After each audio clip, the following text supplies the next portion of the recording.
Okay, I'm super excited today at HuntersCON. Here we're going to talk about the evolution of the SOC from reactive to proactive. My name is Ian Forrest. I am the VP of Product and Solutions Engineering here at Hunters, and I'm joined by my two esteemed guests, Jake from Snowflake and Fran from Beazley Security. I'm excited to introduce them. Jake, why don't you tell our listeners and watchers who you are? Hi, everybody. My name is Jake Bukowski. I'm principal architect here at Snowflake. I'm our field CTO for cybersecurity, and I run up our cybersecurity workload. So it is wonderful to talk to you all. Fran, do you want to introduce yourself next? Sure. Thanks, everybody. My name is Francisco, but folks call me Fran, and I'm the Chief Technology Officer at Beazley Security. We're a full suite cybersecurity company, primarily focused on managed detection and response, and I've spent my entire career in and around security operations centers. Awesome. Well, I'm really excited. I really appreciate that you guys are here to join us and talk about this topic. I know that you have a lot to say on it. It feels like, a good place to start when we're talking about the evolution of the SOC from reactive to proactive is really to talk about like the challenges that SOC teams face today, especially when it comes to managing the volume of data and the complexity of security alerts in their environment. I know from our perspective, like we see like an ever increasing volume and just like this huge long tail problem of, continued security products. Like it's great that there's a bunch of security products that are addressing new issues, but at the same time, it's a continued source of newer and newer feature or data streams and alerts. And like, how do I wrap my arms around it? How do I accommodate for that volume? So, I'd love to get your thoughts, Jake. You from the data side, and Fran also from kind of the practitioner point of view as well. Something that I'm going to steal from our internal InfoSec team is that more data is not always better, but doing more things with that data, that is. And so I think you hit the nail on the head there with that. There's a lot of volume, right? There's a lot of complexity. And just kind of start talking a little bit about that quantity, right? There's a lot of data out there. And it's just becoming more and more, especially as companies bring on more tools, add more automation, add more AI. Now, things like defense in depth and cyber insurance, right, will allow you to accept more risk and potentially, right, I want to say, process a little bit less of it, but there's still a lot of data coming in, right? There's a lot of alerts, and there's still a decision that needs to be made at the organizational level on how you're going to manage them. When we think about that, we think about prioritization. So at Snowflake, right, we have a lot of different regulations. We operate in a lot of different markets, and we have a lot of very demanding customers in a lot of different segments, and they're holding us accountable. And what we can't just do is ignore things or pretend that just because one source tells us that it's a low vulnerability or that it's not super important that we don't have to speak to it, because we do. So what we need to do at Snowflake, we need to kind of have our cake and eat it too. That means not just looking at the highs, not just looking at the criticals. We need to have a way to be able to look at everything. We need to be efficient in when we're doing that as well and apply that automation whenever is possible. And that's very complex. One of the things I talk about a lot in my job is breaking down those data silos using a security data lake. But having it all, having that giant single pane of glass, that's really only half the battle. Because like I said, more data isn't always better. We get our alerts from Hunters. We get our vulnerability scans from elsewhere. We get our HR data, our custom UEBA all over the place. What we need to do to get value out of this is be able to tie it all together. Luckily, at Snowflake, we have a lot of very data-savvy people, and we've gotten immense value out of the data that we're working with. We've been able to increase our coverage, been able to decrease our effort, and many customers I talk to who have achieved similar successes, those are the security teams that have this data mindset. They not only have the access to this data, but they have the ability to work with their data teams or even train their own talent. And Fran, I mean, is there anything that you guys have observed as a result, in this problem in regards to the customers you work with or as a service provider yourselves? Yeah, as an MDR service provider, one of the biggest challenges that we have is our clients have varied technology across their technology stacks, and we need to be able to quickly react to a broad range of different alerts about technology that's really diverse. It could be AWS in one place and Azure in another, and then some SaaS application our team is not expert in another place. So a big challenge that I've seen at managed detection and response organizations, not just where I work, but I've worked for 6 different MDRs, is how do you make sure that you provide the analyst team who's making those critical decisions on what to investigate, what to escalate, what to disrupt and contain, as much context as possible about an alert. Maybe the individual who's receiving this alert at 2 a.m. on a Saturday is not an expert in the intricacies of AWS identity and access management. So how do we enable them with enough information to make the right decision and take the right action? I think that's one of the biggest challenges that we've seen from a SOC perspective as an organization scales. The other, I'll just touch on what Jake mentioned, is, we're seeing this exponential growth of data that Jake is referring to. The next thing that happens when you have all that data is you get a lot of alerts. So how do we make sure that we can partner with an organization like Hunters that can actually help our analyst team do some prioritization of alerts so that our team isn't weeding through a bunch of noise that ultimately leads to analyst dissatisfaction and disengagement? And that's what we're looking for. How do we make sure that we get as much context as possible to our analysts about technology that they may not be experts in so that they can make the right decision? And then also, how do we make sure that we're weeding out as much of the noise as possible so the things that they're focused on really, really matter and impact client security posture? Hey, there are a lot of different tools out there. And I think that naturally leads to the question of like, how have the challenges evolved in the past few years, and particularly with the sophistication of cyber threats? I mean, there has to be a reason that these new tools are being developed, and there has to be a reason why they continue to be developed and kind of get even more and more specific. So what are you seeing, and how are things changing, and what new challenges are presenting themselves in the last couple of years? What we're seeing is a really interesting adjustment from a attacker perspective. I think that we as a security industry have gotten okay. I don't think we're great at anything personally, but we've gotten okay at getting coverage on the endpoint using modern tools like EDR. And what that means is attackers have had to adjust. And now they're targeting pieces of client infrastructure and our own infrastructure where organizations have less visibility. Maybe that's identity. Maybe that's cloud infrastructure. Maybe that's SaaS applications. So what we've seen is attackers try to transition away from landing on the endpoint, right? They don't want to land on the endpoint because we have pretty good visibility there and pretty okay detection.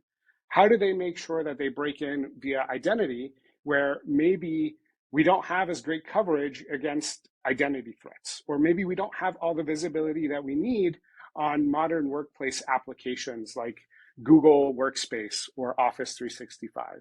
So I think the challenge that we've had is how do we make sure that we adapt to that reality, quickly get our team trained on the types of attacks that we're seeing in that space, and support them in investigating those types of attacks and supporting our clients in containing and responding. So I think that that's been a really interesting change where a lot of MDRs focus quite heavily on the EDR visibility. Now we need to start becoming experts across a broad range of different tools so that we can protect SaaS and identity and network and what have you. Jake, I'm curious what you're seeing. We're going to do threat modeling, right? We're going to, scan our things maybe in a little bit different ways. We're going to develop models, right? We're going to look to the standards organizations to see the frameworks that we communicate better. And we're just going to roll up our sleeves and do the same thing we always do. Everything is new again. Yeah. I think it's a good point. Like you're going to apply the same techniques to the problems. You're going to say the same skill set to the problems as far as like threat modeling and those types of things, but the breadth of skills that you need to be able to cover the landscape and the breadth of knowledge that you need is, I think, increasing. There's new vectors that introduce themselves, or just new implementations of technology that you need to have a good understanding of to be able to build those threat models. And you're going to hear me mention AI on a number of different occasions here, but this is one area as a security vendor that I think we are in a new age of being able to deliver context and knowledge to our customers. As we discuss like, okay, we've got, a lot of data, we've got, a lot of different security domains that we need to be experts on. And that list is continuing to increase. I think it puts additional urgency on moving from kind of a reactive posture to a proactive posture, because like just the amount and the volume that you're dealing with, it kind of forces you to have to do that. So I'm curious to know from your guys' perspective, and Fran, I'll start with you, is what specific tools or technologies are you kind of implementing to enable this transition from reactive to proactive within Beazley Security and with your customers, if you're observing that as well? Yeah, thanks. That's a really good question. Look, I think our clients and the industry in general are expecting managed detection and response providers like us to really focus on not just sitting back and waiting for an alert to happen, but being proactive. And previously, what that meant, Ian, was like doing threat hunting. Threat hunting was like the top tier, you're a proactive security vendor. That's no longer good enough. Threat hunting should be part of your security detection program. But in order to be an effective security partner, Beazley Security believes that we need to be kind of helping clients mitigate risk, ideally before an attacker is able to abuse it. So we're looking at things like how can we pull in information about attack surface, right? Like maybe we just found out about a new attacker campaign targeting Palo Alto environments. Let's go find out all of the clients who have this particular version of Palo Alto that we know is vulnerable and notify them so that they can address the issue beforehand. Let's not only do that, let's try to understand once an attacker breaks into that device, what are they doing? How are they moving laterally? How are they accomplishing their objective? And let's make sure that we're prepping our analysts to, hey, if the client isn't able to remediate that issue beforehand, how do we make sure that we respond appropriately to an attacker successfully breaking into that? So really the way that I see us shifting towards a more predictive and proactive approach is integrating data from systems that give us insight into what the client's attack surface looks like and enables us to react when something changes. Maybe an attacker is doing something new, or hey, the client deployed something new on the internet because the development team was trying to deploy a new application. How do we mitigate that risk before an attacker is able to abuse it? Makes a lot of sense. Jake, I'm sure you guys have thoughts on that as well. I mean, Snowflake, one of the most used data platforms in the world, has got to have some thoughts on that. It's exactly what Fran said. It's that we need to make sure that we're not just relying on individual data sources on their own, no matter how good they are, right? We're Hunter's customers. We run it as a connected application. That means it sits on top of our Snowflake account, right, internally. That means that we don't just have access to the intelligence that it comes with. But we have access to all of these downstream workloads that expand well beyond the realm of TDIR.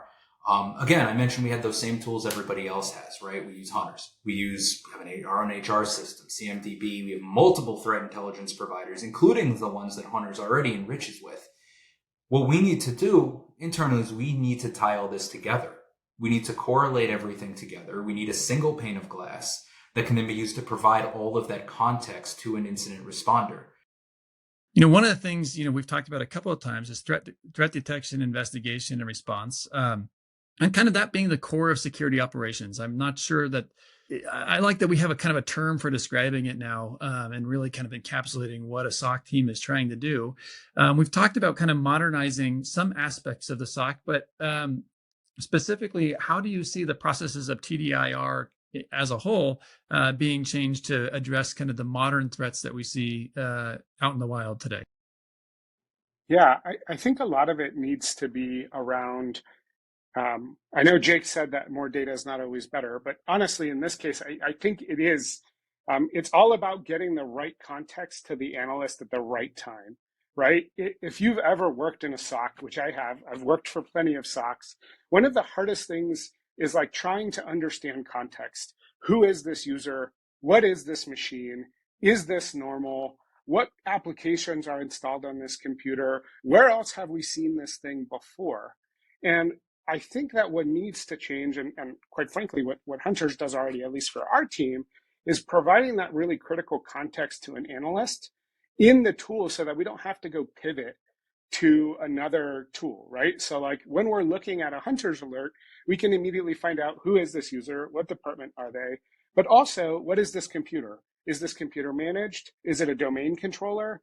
Is it another piece of hardware that's really important to this organization?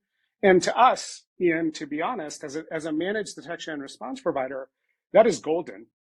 I've built a lot of MDRs, and at other places, I literally had like 100-line Excel spreadsheet that I would send to clients to tell them, give me all this context so that when we get an alert, we had a place to go look for it. Now, organizations need to evolve and centralize all of that and enrich it so an analyst can make an informed decision as quickly as possible.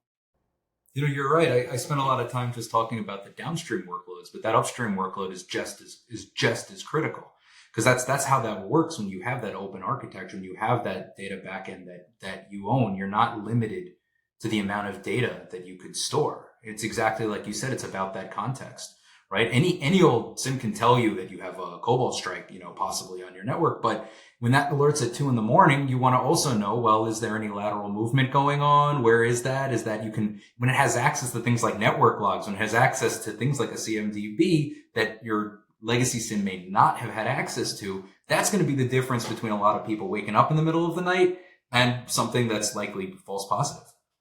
Yeah, I think a really important thing to consider here as we're talking about this is, how automation can help augment that. I think the key thing here is like having a platform that does automation for you to perform investigation or provide a lot of that context, Fran, that you mentioned, frees you up to do some of the, to change your focus on some of the other areas. And also for some of the things that, like Jake was mentioning, like taking the data and leveraging it and combining it with other sources of data. The less that the team has to do of their own investigation, the more that they have to kind of come up with new and novel and interesting ways to further that automated process that might be unique to their environment or unique to their customer's environment. So the next thing I wanted to talk about is, we've talked a little bit about like data. We've talked a little bit about, some of the changing processes, and we've talked a little bit about AI, but I want to dig into that even more because it is, in my opinion, such a transformative technology. But as AI and machine learning are becoming increasingly embedded in security, we've talked about this a little bit, but I'd love to get your thoughts directly on how these technologies are impacting the way that your SOC team detects and responds to threats. And maybe Jake, we'll talk about what you guys are seeing, both internally and with Snowflake customers. And then Fran, maybe we can talk about how it's augmenting what you guys are doing as well. Yeah. Why don't we split that off into two things there, right? Detection and response. Where AI is helping our customers and ourselves with detections is being able to write those detections faster, right? Whether that's natively in Snowflake or using a tool like Hunters that's going to reach in and use Snowflake's AI. And it's going to be able to help them manage things at scale, right? Using LLMs to understand the type of logs they have, understand what similar detections they've already written, and then help with the development there.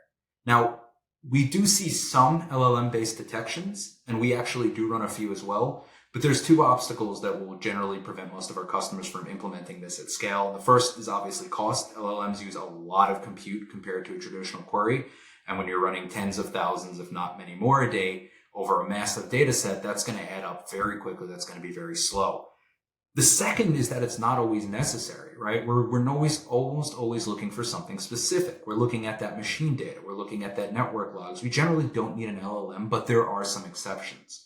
And the exceptions, and I think this is what Fran actually alluded to earlier, is when we're scanning human readable data, but when we have those other signals that are correlating that something's going on.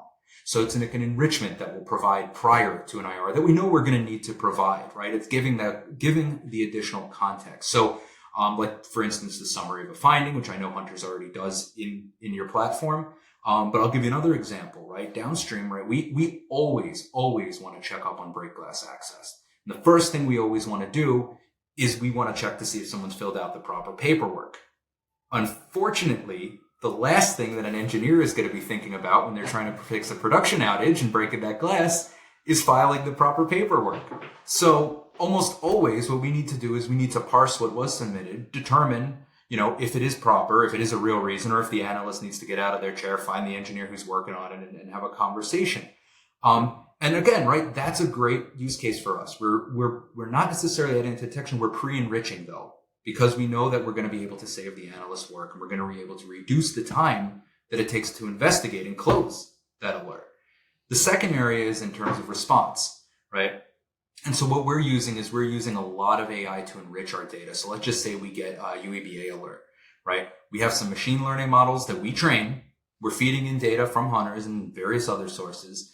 And we may have some information on an individual, and we want to see what queries they're running in our data lake, right? We talked about needing to have analysts with adjacent technical experience, and that's where this comes in. That's hard.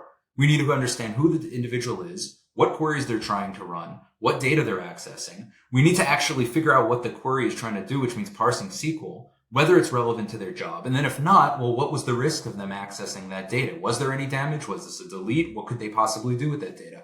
That's really hard. That takes a really long time. But we need to do it. And what we're able to do with LLMs is make that job easier. We're able to provide that context about that data and about the entity in one place. We're able to provide that explanation of the query. We're maybe even able to provide a guess on whether that act may or may not be malicious. And with that becomes a much faster task, and we're able to investigate a lot more of those alerts if we ever so need to. Yeah, absolutely. Those are some really interesting use cases too, I think. And also I think you illustrated well too, like everybody like hears LLMs and Gen AI and they're excited about it and they want to throw it at every single problem. But the fact of the matter is like machine learning is a really good and cost-effective tool for identifying anomalies and for identifying, the UEBA type threats. It doesn't, just because LLMs exist doesn't mean that we should just stop using them and like start trying to apply them to problems where they don't work. And I think the thing that you're talking about, the summarization and the additional context and understanding the human readable stuff, that the idea with the form is really interesting about like, did they fill the form out properly? I used to have that problem a lot with alerts and change controls related to firewalls. Did they fill out the Jira ticket or the ServiceNow ticket or whatever? But really, really interesting. And then Fran, again, we talked about it a little bit, but I'm definitely interested to hear like your perspective on like how your analysts are augmenting, or you can see them augmenting their work with AI today.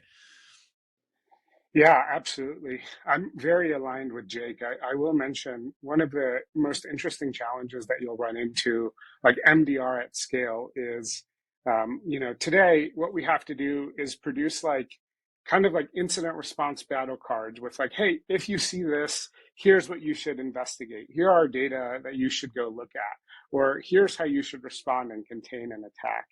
And to be quite honest, I think attackers are shifting so quickly that it becomes a losing game to just constantly try to keep up with like, here's how you should respond to this thing. And like, here's your incident response procedure for this type of attack in this type of environment with Office 365 and this whatever. So the way that I see some sort of large language model augmenting that is providing, once again, an analyst guidance on what do next steps look like in this investigation and then in this response process. I'll tell you, I have been traditionally a fairly big like AI ML will change the world skeptic, but what I have seen is just leveraging LLMs to provide guidance on how to respond or investigate something further is really effective.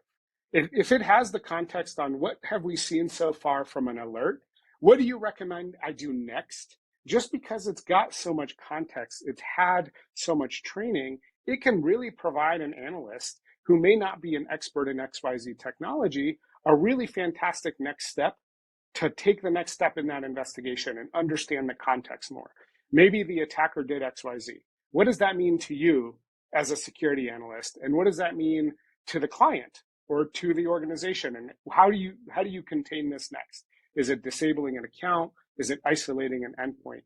Providing all of that guidance to an analyst in context is really, really valuable. Because again, today, we have to do it by building runbooks that get outdated super quickly. So if we can do that in the context of an alert, based on the technology that a client is using or an organization is using, that's a huge game changer to me. But the way that I also look at it in terms of security products, I think it's incumbent upon vendors to figure out how to deliver that transformative experience to the analysts and to our customers as well. If it can have such an impact on my day-to-day life, just doing my regular job, it should have equally as big of an impact on a security analyst doing their work as well. And it's just incumbent upon us to figure out how to deliver that to our customers. And as we kind of end this presentation, I'll talk more about like what we're doing right now and what we're doing in the future at Hunters in relation to that. I've been involved in SOAR and SIM and this AI talk and UEBA for a long time. And one of the things that always comes up whenever you talk about AI or automation or anything like that is,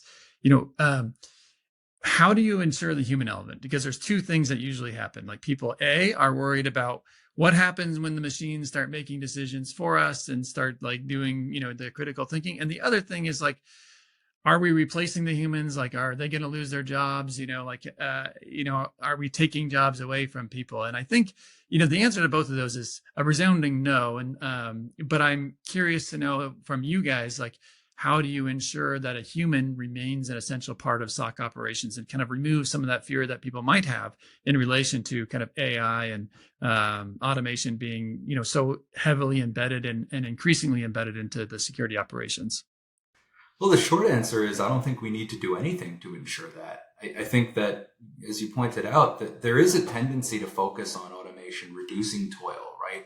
Reducing the human element, but that's not how the economics work out. I mean, like we discussed at the beginning here, we have more and more and more threats. We have more data. We have more alerts. That trend is not waning. That is continuing. We are still moving more and more things to the cloud.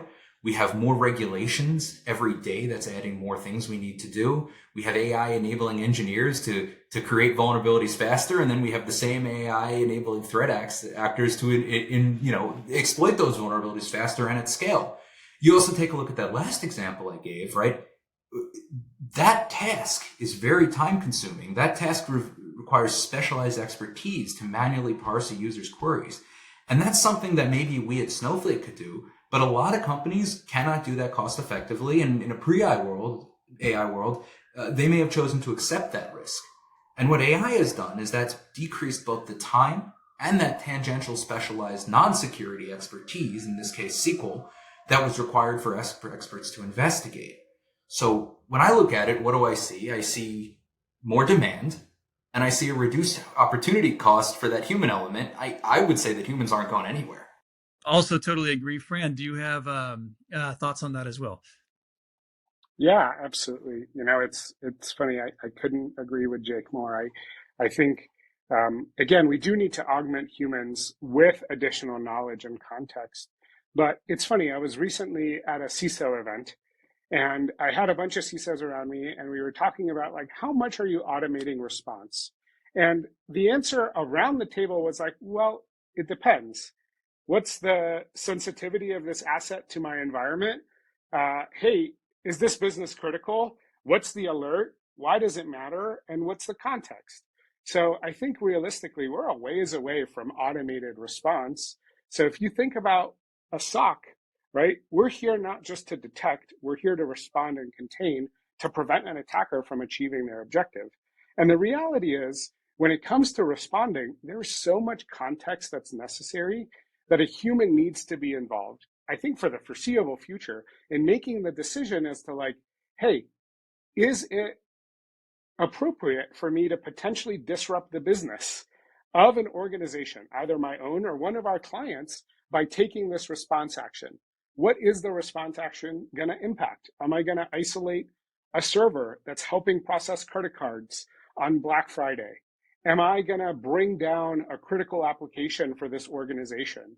All of that context, while it's valuable, and Hunters today is providing it to us, it needs a human to take all of that into account, understand what's happening. Is it a true or false positive? What's going to be the impact if I do this? How much does this matter to the business? Can we contain in another way?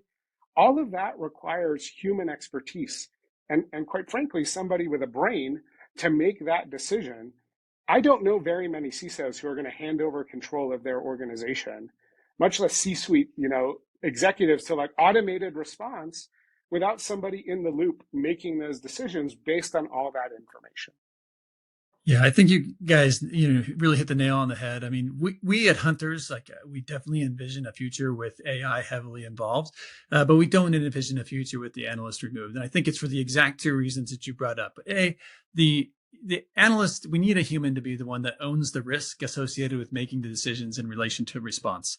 And the other thing is, AI and automation in relation to AI is enabling us to do things that we would never have been able to do for it with a human. Like the things that Jake is talking about, like reading every ticket and trying to figure out the context of that in relation to, whether this was a real alert or this is something we should be worried about or not.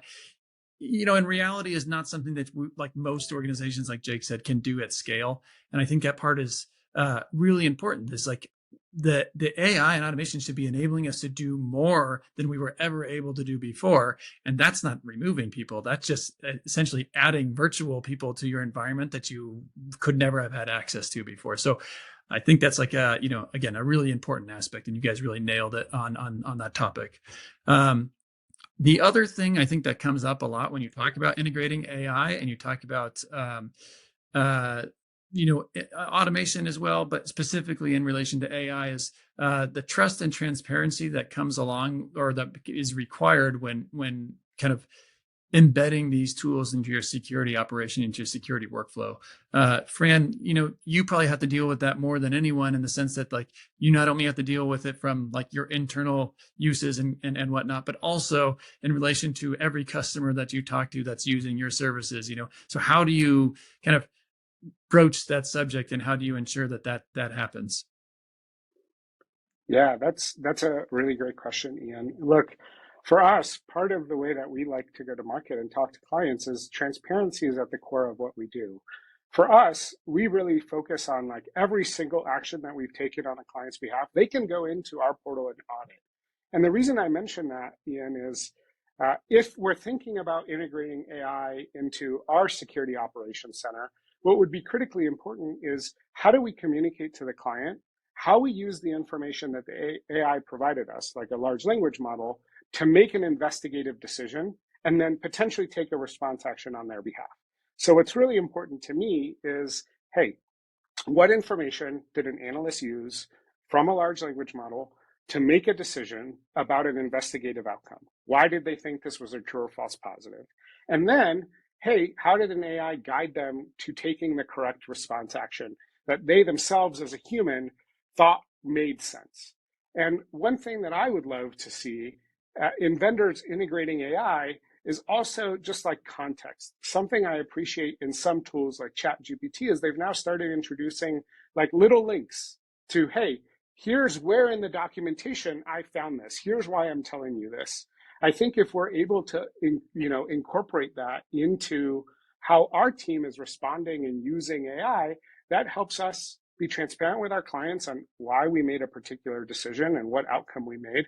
But also, if we could share the documentation that helped the AI identify that particular piece of information, present it to our analysts with our clients, that just kind of comes full circle, right? We're being transparent about how we found the information, how we used it to make a determination on the overall investigative outcomes, and how we responded.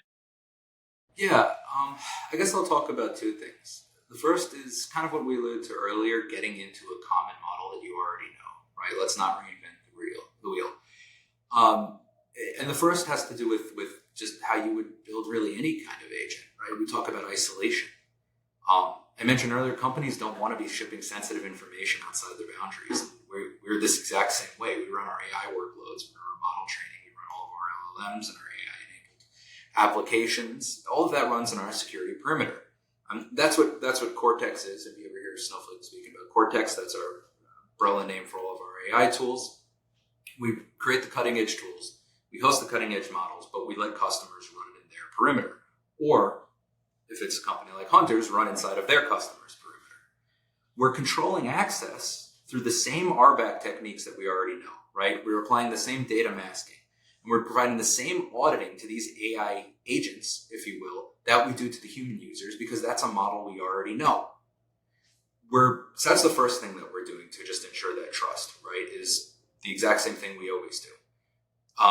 Second part, which is a little bit more specific to the new AI paradigms, is all around ground truth, right? Hallucinations, that's real. That's a threat that's relatively, not completely unique to AI. But now, of course, right, we have things like a copilot that can help write queries. But what I think is really cool and really kind of represents our philosophy behind this is a service we have in public preview right now called Cortex Analyst. And what that does is it creates a semantic layer over all of your data. In case of the customers I talk to, security data. It's going to use AI to create that semantic layer, understand what your data is. That's going to be reviewed by humans. So now an analyst can ask questions about the underlying data.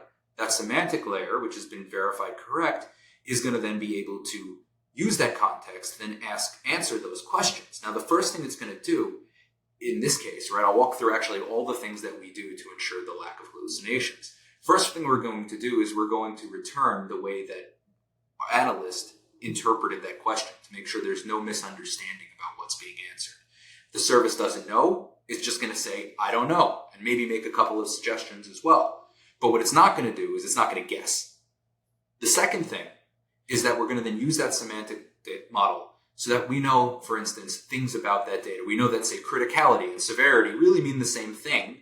But in this case, right, this source uses this field, this one uses that field. And the third thing we're going to do, and again, we're talking about verification here, we're going to return the query that's being run, right? It's further verification. And by the way, for a lot of analysts, that's already where the value, they already have value out of that because they don't even care about the answer. They're going to take that query, they're going to use that because it already says, oh, this is the table, these are the fields, right? Obviously, if your data is coming from Hunters, you have OCSF, so that's less of a concern. But when you're mixing this with data that may not be in OCSF or a standardized format, that's going to be really valuable, and they'll just jump right into the query editing. Now, finally, after all of these steps is an answer returned, right? Now, nothing's perfect, but when you provide all these, right, we're talking defense in depth here. When you provide all of these checks, all these opportunities for validation, what you're going to do is you're going to reduce the amount of hallucinations significantly, and you're going to increase the amount of trust.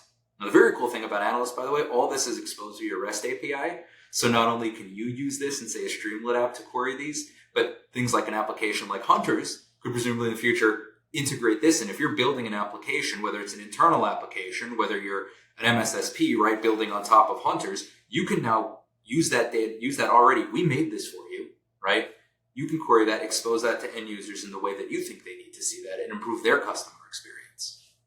I think the last thing, is really just kind of on any additional emerging trends or innovations. I'd love to kind of get you guys on thoughts on what do you think is going to define the future of the SOC moving forward. And we'll kind of close out with that question there, just kind of get your ideas of what does the next thing look like, or what is, we're talking about this SOC going from reactive to proactive.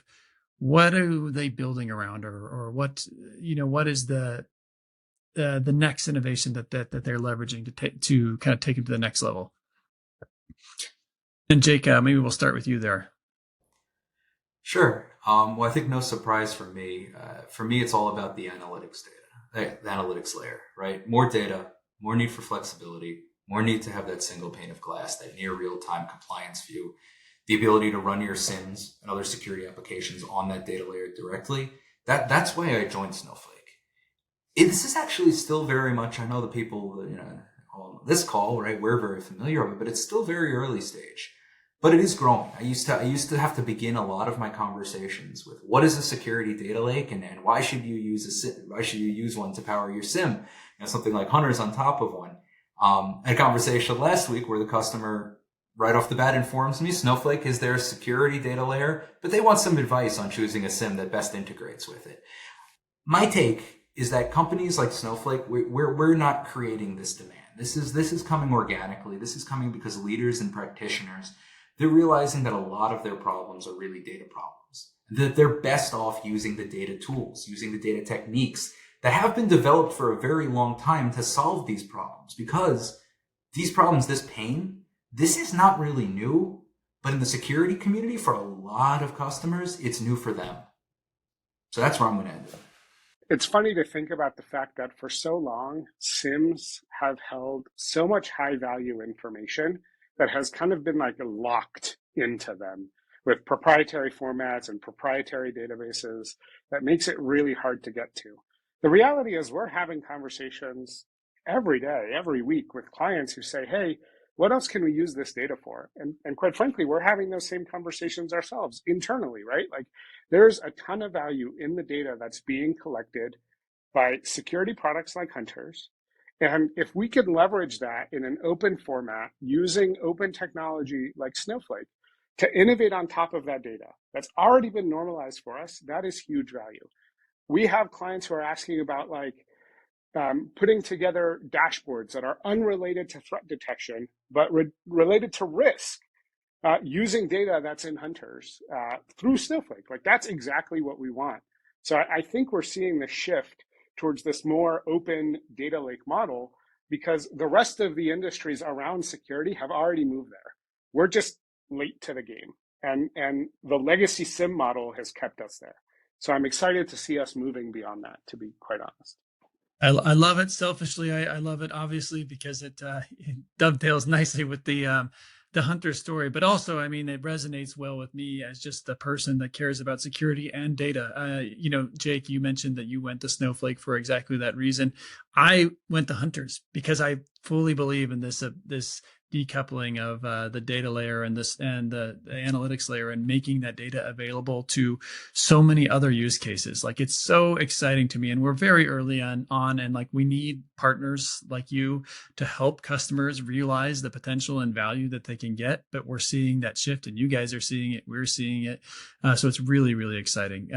Guys, I know everybody's busy, and we're all have lots and lots of things to do, but I really appreciate your time joining us here, and really appreciate your insights and kind of understanding like how you see the security market and the field. So thank you very much for joining us.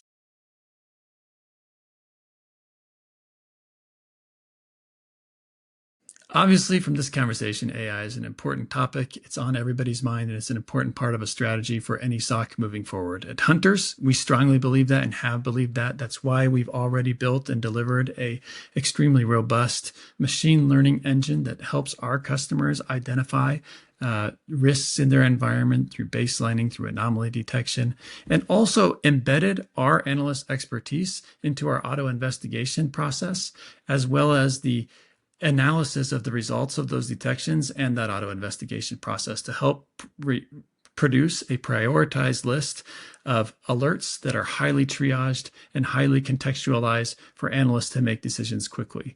One of the next things that we're delivering, and very soon, which I'll demo in a moment, is the AI explainability feature. And this leverages LLMs to deliver on exactly what Fran was talking about, a human readable description of an alert that gives an analyst of any level of expertise the ability to consume an alert, understand what it's trying to say, and some context of why it's important by providing not just an explanation of what we found, but also the key findings of why that's important and investigation next steps, all alongside the data that can be used to validate that what our AI engine is saying is the actual ground truth, to use Jake's words. And then as we move into 2025, we have an extremely strong AI strategy that's looking to embed AI into all aspects of the product. That be, all the way from ingestion to detection to investigation and response, and then finally to potentially remediation. We're very excited about what AI represents to the security industry and how we can take advantage of it to empower our customers and all of the SOCs of the future.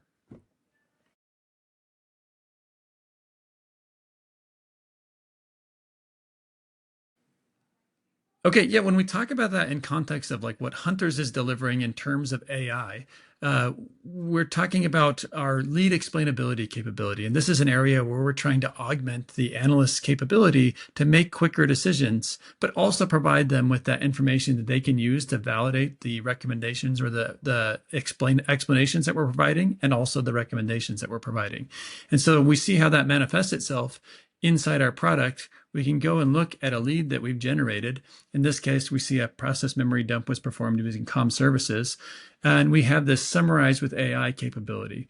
We'll go ahead and run that, and immediately we get a lead summarization that tells us in plain English what was happening and why it matters. So it's not just saying like, hey, here was a memory dump that was occurring that may have been used to extract credentials. It's also telling us kind of some details about that, telling us that threat actors sometimes perform such memory dumps to obtain the sensitive information. And then specifically what was in this lead. So the same information that's over here kind of presented in these key value pairs, what was in this lead that's of interest to an analyst. And so we have this summary level that gives us that kind of level of context. Then we have our findings explanation. And this is a little bit deeper dive of, starting to explain some of the reasons that this detection fired in the first place. And so we can see that the memory dump included the LSAS process, which is definitely used in some cases to extract credentials.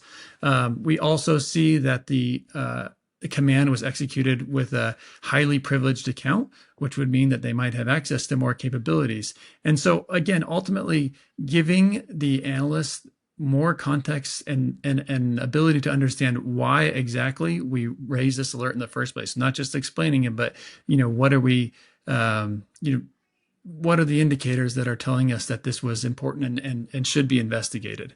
And then finally, we're telling them, what's important, what should be investigated and how to understand it, but also what the next steps should be. So when we have the suggest investigation steps, what do you need to do to either validate that this is a true positive and there's, something that you need to be concerned about and start taking action on, or set your mind at ease that this isn't something that you need to look at.